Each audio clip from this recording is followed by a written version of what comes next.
Good afternoon. Today, I will provide a brief update on the Government of Canada's vaccine procurement efforts. From the beginning of this pandemic, our government has committed to protecting the health and safety of Canadians by securing access to safe and effective vaccines. As a result of our diverse portfolio of vaccines and our contracts with Pfizer and Moderna specifically, as of July 27th, Canada has received more than 66 million doses of COVID-19 vaccines. This means that the supply is here for every single eligible person in Canada to be fully vaccinated. This milestone was reached a full 2 months ahead of the original goal of the end of September. And it is a direct result of our aggressive and proactive procurement approach focused on capitalizing on a diverse portfolio of vaccines. Au 27 juillet, le Canada avait reçu plus de 66 millions de doses de vaccins contre le COVID-19. Cela signifie que chaque personne admissible au Canada peut être entièrement vaccinée. Ce jalon a été atteint 2 mois avant l'objectif initial de la fin septembre. Et c'est le résultat direct de notre approche d'approvisionnement agressive et proactive axée sur la création d'un portefeuille de vaccins diversifiés. Far from lagging behind, Canada has been leading the G20 for months when it comes to the percentage of our population with at least one dose, and has led for second doses since the end of July. As of today, we have received over 70 million doses in the country. 82% of eligible Canadians have had at least one dose, and 71% are fully vaccinated. Ce succès est dû aux efforts collectifs de notre gouvernement, des fournisseurs de vaccins, des travailleurs de la santé de première ligne et de tous les Canadiens et Canadiennes qui ont retroussé leurs manches pour faire leur part. Furthermore, our approach throughout the past year is why Canada is in a position to continue to share millions of doses of vaccine with the world. To date, Canada has directly donated more than 30 million doses to the COVAX initiative, and today we are announcing approximately 10 million additional doses from our J&J contract as well. Minister Gould will have more to say on this shortly. This donation is on top of the $2.5 billion in financial support that Canada has committed to international efforts to combat COVID-19. And Canada's support for the developing world will continue. Going forward, our government will maintain a reserve of vaccines of approximately 4 million doses that will be managed by Minister Hajdu and the Public Health Agency of Canada in coordination with the provinces and territories. The purpose of the reserve is to ensure that vaccines are on hand for Canadians when they are needed, while at the same time ensuring that doses are available for other countries.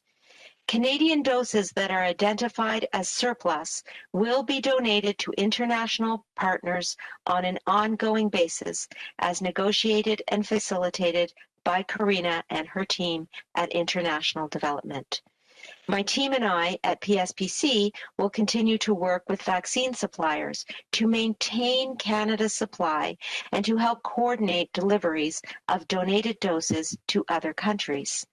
I would like to thank my Deputy Minister, Bill Matthews, and Associate Deputy Minister, Ariane Reza, and their team for phenomenal work in the vaccine procurement effort. Les doses canadiennes qui sont identifiées comme supplémentaires seront données aux partenaires internationaux sur une base continue.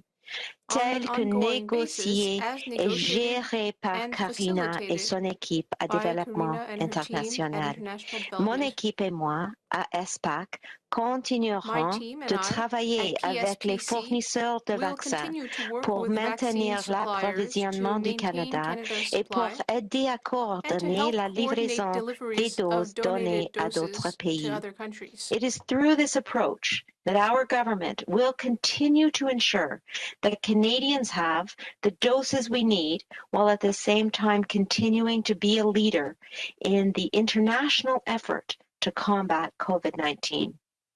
In closing, I would like to thank Canadians for their monumental effort in the vaccination campaign.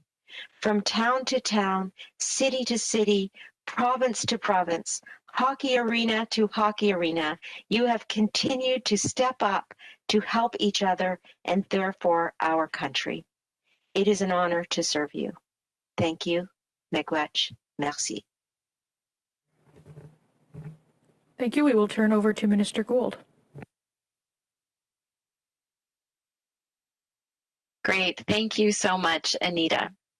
As more and more Canadians receive vaccinations, we are starting to feel a weight lifted from our shoulders. Canadians are stepping up, and they're rolling up their sleeves because they know that with every vaccination, we are one step closer to returning to a more normal life. But around the world, millions are still unvaccinated and unprotected against COVID-19.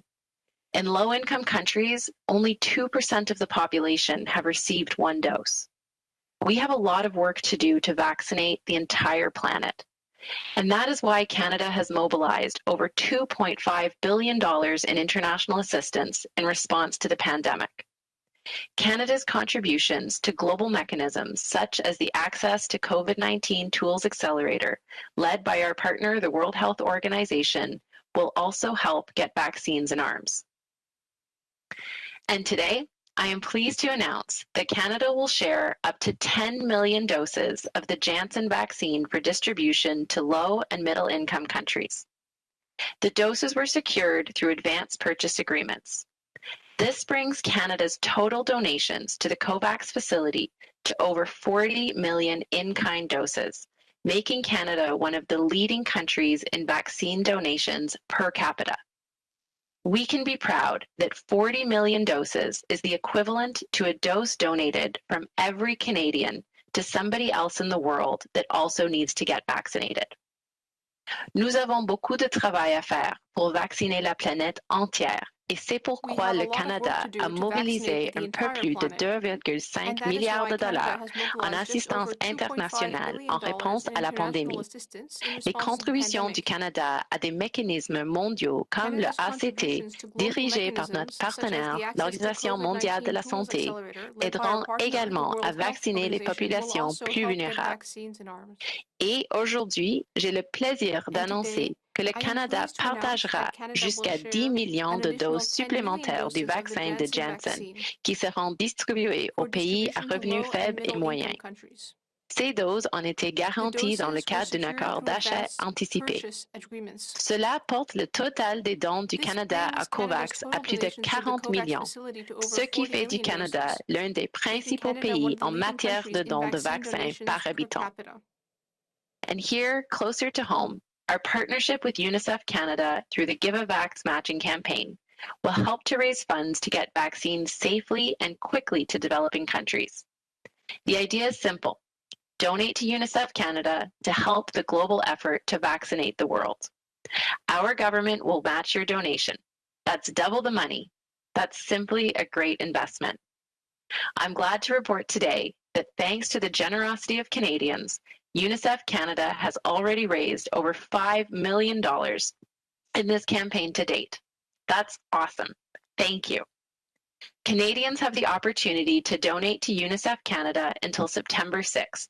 And the easiest way to donate is to send a text with the word vaccines to the number 45678 to donate $10. Je suis heureuse d'annoncer aujourd'hui que grâce à la générosité des Canadiens, UNICEF Canada a, à ce jour, déjà récolté plus de 5 millions de dollars dans le cadre de cette campagne. C'est formidable. Merci. Les Canadiens ont la possibilité de faire un don à Canadians UNICEF have the Canada opportunity to jusqu'au donate 6 to UNICEF septembre. Canada La until façon la September plus 6th. simple de faire un don est The d'envoyer un easiest way to SMS ou donate is to texto send a avec text le mot with the word vaccin au vaccines numéro to the number 45678 et vous 45678 ferez ainsi un don de to $10. donate $10. As your government, you can be sure that we remain focused on the safety of Canadians here at home, while also playing our part to ensure that the rest of the world has access to safe and effective vaccines. Vaccinating the world is our best chance of ending this pandemic. Together, we can get COVID-19 under control. Thank you. Merci. We will pass it over Bonjour. to Dr. Tam. Merci. Bonjour à toutes et à tous. Since the last modeling update 2 weeks ago, we have been closely monitoring increases in COVID-19 activity across the country. The latest national surveillance data indicate that a fourth wave is underway in Canada, and that cases are plotting along a strong resurgence trajectory. Nationally, there are now over 13,000 active cases, more than double from 2 weeks ago. On average, over 1,500 new cases are being reported daily, with the majority of new cases reported in the 20 to 39-year age group.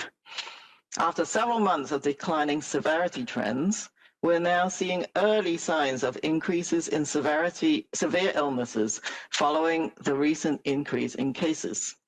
On average, 511 people with COVID-19 are being treated in our hospitals each day, an increase of 12% compared to last week, and 206 people are in intensive care units, which has leveled off. Fortunately, the number of deaths remains low, with an average of 7 deaths being reported daily. Although we're heading into a fourth wave driven by the Delta variant, the good news is that millions of Canadians have rolled up their sleeves to help build a strong wall of vaccination protection.